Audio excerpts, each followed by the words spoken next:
Okay, so why should you start a business as a musician or any kind of artist, really? In this section, I'm going to be talking about the idea. And the idea is whatever you imagine being the income stream related to your music.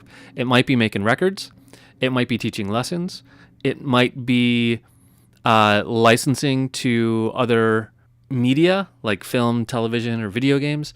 Whatever it is, that's the idea. Okay, so throughout all of this section, we're going to be talking about taking advantage of your idea. And that idea is the thing that you imagine to be your income stream. So to kind of bullet out a couple of reasons that you should, some things you should think about. The first one that comes to mind for me is to take advantage of your idea. This means you have a really good idea, right? And you want to do it before somebody else does. Now that kind of leads you down the road of getting a patent. A lot of people ask about getting a patent. Don't worry about getting a patent right away. Here's why. It's really expensive to get a patent.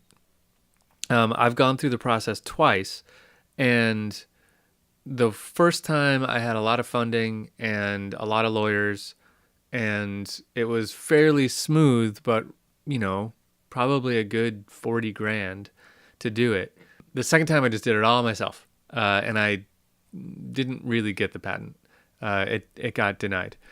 And that was, probably because it was not a great idea to begin with, but also, and we might have got a patent if it was a brilliant idea.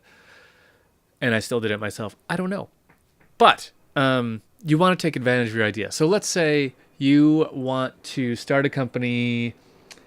I don't know. I'm just looking around my office here, selling socks. Okay, so I'm looking down at my feet and I have socks on. What's your great idea? What if you need a better idea than just selling socks? Because people already do that. And just because somebody already does something doesn't mean you shouldn't do it.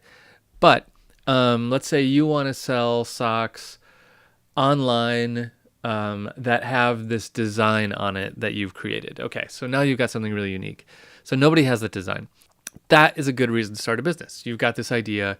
Nobody else has the idea. The reason I say don't worry about a patent is because the odds of someone coming up with the exact same idea in a case like that is minuscule, and that is not a patentable idea anyway. Socks with a unique design on it is not patentable. The design is copyrightable. We'll talk about those things later. So don't worry about patents and copyrights for now. Just don't worry about it.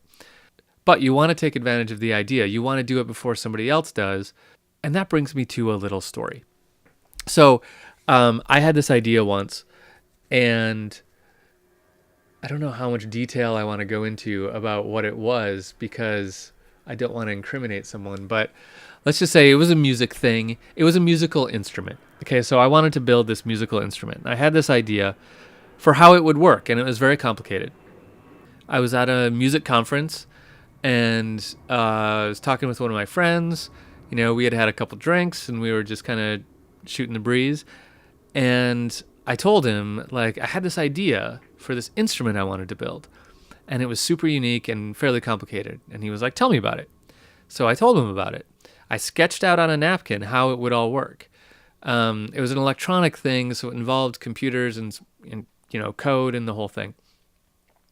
And his reaction was, I think that's brilliant. And are you really going to do that? Because if you're not going to do that, I want to do that. And I said, no, I'm really going to do it. And he said, okay. Meaning, he thought it was a good enough idea to do it, to invest the time in it, but he was going to stay out of my way if I was going to do it. But if I was just going to say, oh, this is a cool idea, but I'm not really going to do anything with it, then he might have moved on it, and that would have been okay.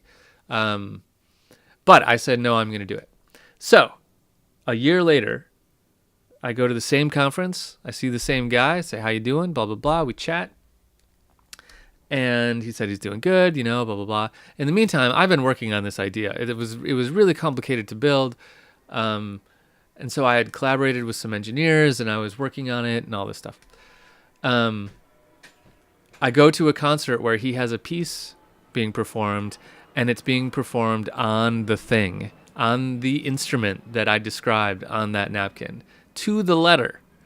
He went and did it. And he was able to do it faster than me because he had more money and he had more engineering friends. He had people he could pull in that were engineers. He could pay them better. He could get the work done fast. Whereas I had, books to read about all this stuff and, some engineers that I could bounce ideas off of, but no one I was paying. So he beat me on money and he beat me getting the thing done. So, of course, what was my reaction? I was furious. I came pretty close to storming the stage after it to look at the instrument, to see how he did it. And I went up to him and I said, I've been working on this for a year. And his reaction was, oh, really? That's weird.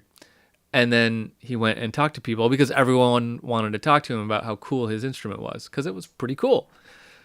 So I kind of went back to my hotel room and just kind of steamed for a while. And a year passed and he was still working with that thing. It really turned into his calling card for a while. He got a lot of press. He did really well using that instrument for probably a good 10 years. He was using it. He probably still is, actually.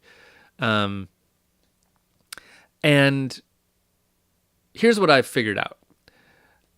I think that he honestly does not remember our conversations because in interviews about his instrument, he has said, someone asked him, where'd you get the idea? And his reaction was, I don't know. I just had this idea.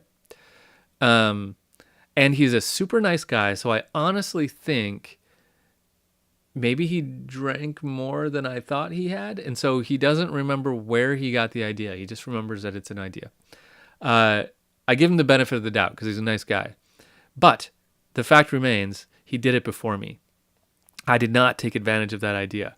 What I should have done is, and what I learned from this, is to keep my ideas quiet. At least not before they're written down in some tangible way. Because once they're written down, they're a little bit protected. So, I didn't sue the guy. That's not my style.